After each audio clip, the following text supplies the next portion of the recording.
Everybody, it's another Saturday, so we're working on Balmoral 2D baseball here in lovely United States of America.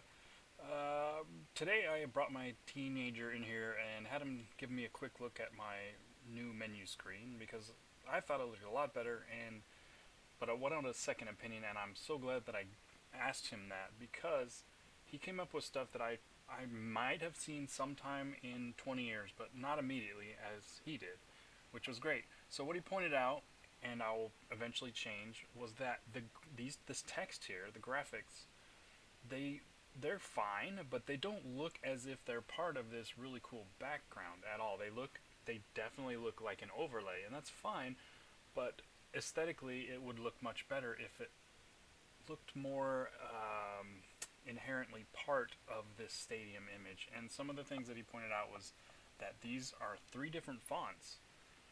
This one is, as you can see, is a serif. It's got the corners here. This one has the drop shadow, and it's blocky and it's non-serif. And then this one is sort of a combination, or is a, it's not a serif, but it's just white. Anyway, they're all very different, and they look kind of strange. So I'm so happy that I asked him to do that. He pointed that out to me, and I'll be working on that. But it does look better than it did before.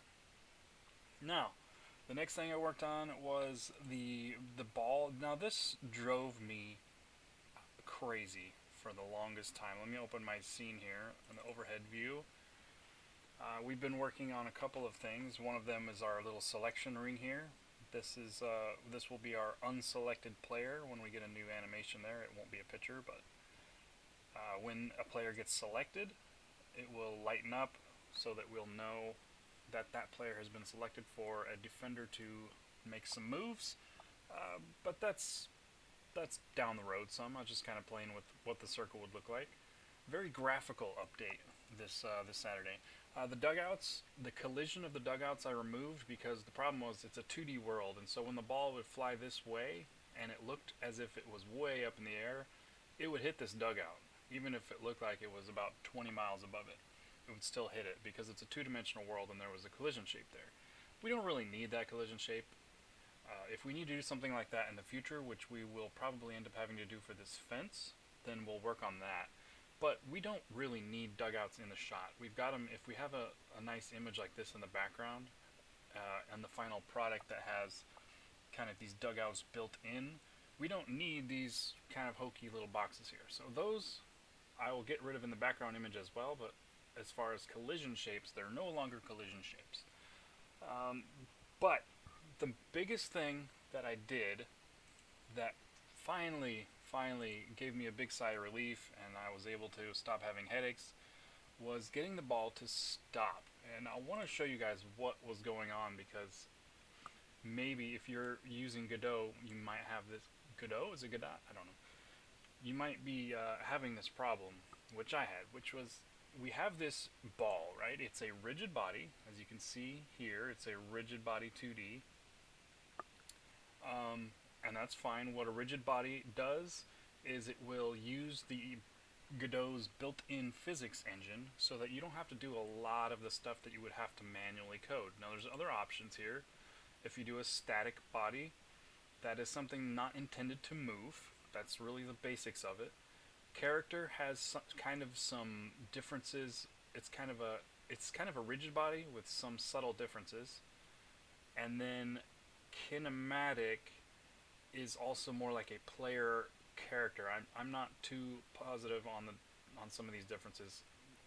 Pretty easy to look up if you wanted to find out more specifics on that. But the main point here is that a rigid body is supposed to use physics, and that's what kind of thing that I have here is our baseball.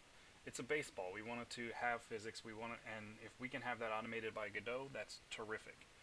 So it's a rigid body. Now, what was the problem? The problem was you have a lot of different things you can set on this, which is beautiful. It's awesome that you can do that. But what I was having the problem was my code would apply an impulse, and I'm going to do something that I haven't been doing and show you a little bit of this code. It's not pretty. I've been trying to leave it in the background because I'm working through it. It's a work in progress, and some of the code is pretty ugly, I'm sure. But we have this ball here, and our code is applying an impulse, and apply impulse will take and add energy to the ball in a one-shot manner, as if you were hitting a baseball or a pool cue where there's one quick force added and then it stops. The ball English here, that's a variable that we have set. This parameter of the apply impulse method will tell you where you're hitting the ball. Think of a cue ball again. If this was to be a different position instead of 0, 0, which I have here, then it would give the ball some spin and stuff like that, so it would curve and that kind of thing. Right now I'm not worried about that. I just wanted to get the ball to move, so it's at 0, 0 right now. There's also an apply central impulse method if you want to use that, which will just apply it to the center. But later on down the road, I would love to be able to use some of this ball English and have the ball curve slightly to be more realistic. So that's in there for now. But we apply this impulse, and the problem was this integrate forces function, which I am supposed to use, as far as I know, instead of the physics process function, I'm supposed to use this for physics-based things, because it goes by frame rate or something like that. There's three different little forces types, second by second or frame by frame functions like this. Physics process is one, integrate forces is one, and then there's one other one I think maybe just called physics. I can't remember what it's called, but they all process your code and the way physics is running slightly differently. And whenever you're dealing with physics, as far as built-in rigid body in-game physics, and you're applying forces, literally integrating forces, this is the one that you're supposed to use. So I was using this, and what will happen is every frame it will go through this function. So I was applying this impulse, and you can see here that I have a hit. Let's see if I can move it in. Nice. I can make this bigger for you. I was saying, has the ball not been hit? Because if it's not been hit, then I want to go through this. Okay, so the ball's not been hit. We apply the impulse. This is just debugging information here, and then we set the ball to ball has been hit to true, because the ball has been hit. And then once that occurs, every time it runs through this, it's just going to skip everything. It's just going to pass. There might be a better way to do that. I don't know. But the problem was, and I keep saying the problem was this apply impulse, for some reason, it kept moving. The ball kept moving after it should clearly have stopped on the screen, as it is here. It would keep kind of drifting. It would just slowly drift the way my cursor is. I'm hoping you can see my cursor well enough. But it would just kind of slowly drift. So I started looking at all kinds of different things, and this took me quite a while. But here's some of the things that I found and I was looking up in the process. It's a 2D world. So if you go to project settings here, you scroll down, you can find something called physics. We're looking for 2D physics, because that's the kind of world we're building. There's some options here that I didn't mess with any of these options. I did try messing with the gravity, because I thought, maybe there's some kind of thing with gravity that I can slow the ball down so it'll stop drifting. But again, it's a 2D world, so it's a little bit different. But you've got this default gravity, which I have it set at 0 because I don't want any gravity. I just don't. The way gravity is going to work might screw things up.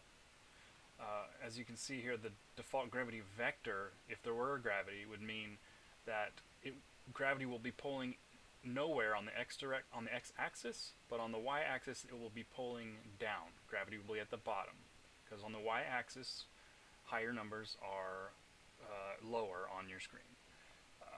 But then you also have this thing called linear damp, and that's something where if there's a physics body in that place, in this case, this is a default, so there will be a linear dampening, which means how fast my object is moving across the screen. The higher number this is, the more it will slow down that object as it's going. So that's fine. I read about that, and that's kind of cool, so I thought that would help me. So I set it up high, tried to get it to work, and the thing just kept drifting. it flew me through the roof for a while. Angular damp is the same kind of principle, but it's more about spin, the way the ball is spinning. So just know those options are there. Um, Also, while we're in this screen, I did figure out why I had my main menu hiding behind another layer. This is something else. In this auto load, I had my main menu here in the auto load, and when that happens, it's basically loading that scene to, as far as I've experienced so far, it's just going to stay there. It's supposed to be there all the time, like my invisible global scene is. And I didn't want that with the menu because sometimes I'm not in the menu. So I took my main menu out of there, and what I did was I have the global scene. Where's my global scene? I have it loading. Well, right now I have it loading the field overhead, so that I can work a little bit faster. But I will load my main menu there rather than on the auto load. Anyway, kind of a detour there. But yes, so physics 2D. Here, I messed with the gravity. None of this stuff was working here. So I eventually just reset this to 0, and I moved on. So now I'm looking at my rigid body, my ball, and I look over here on the right, and there's all these options. So I tried messing with the mass. I made the mass super heavy, trying to make it stop. It still drifted. I made the weight super high, and these two work together, and they automatically calculate together when you adjust one. No matter what I did, it kept drifting. So I thought there was something in the code maybe that kept making it push, like I was missing something in the code. I really thought that's what it was. I messed with the physics material. I added a ton of friction to see if that would do it.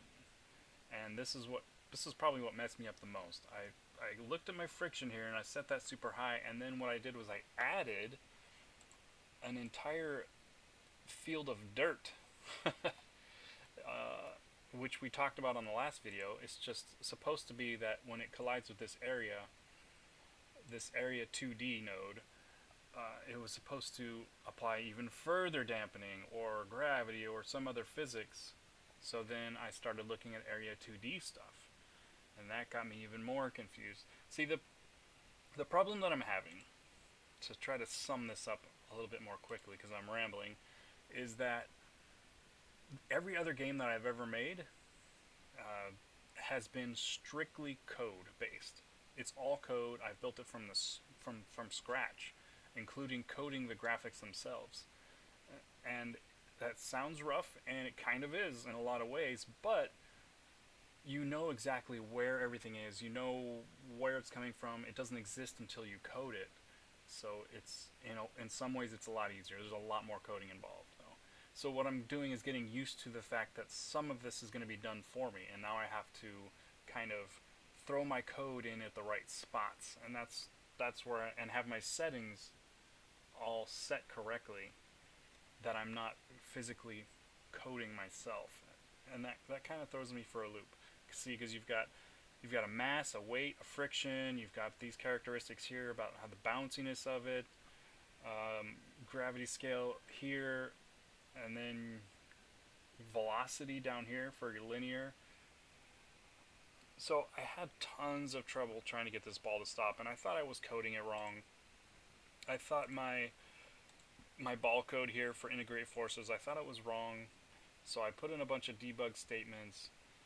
I tried messing with, in my animation tree, when the ball is on the ground, I would apply more linear damping through my field physics area 2D node over here. That didn't work either. So what finally fixed the problem was going to my rigid body and going down here to linear damping, or linear, it's just called linear category, and I set the default damping to 0.5. And if you'll hover over this, you can see that if it's -1, it will use the default linear damping, which we saw in the project settings. But I had this at 0. So there was 0 damping. Out of all the other settings and all the little places and all my code and everywhere else, this is the one that I needed to have changed. Because with 0 damping, and no gravity as well, it's just gonna keep on floating. There's nothing telling it to slow down on a linear way or an angular way, rotation way, or it's just not gonna slow down. It's set at 0. So I set those to 0.5 for now, and it has done the trick. I believe I have rambled plenty enough for this short update video.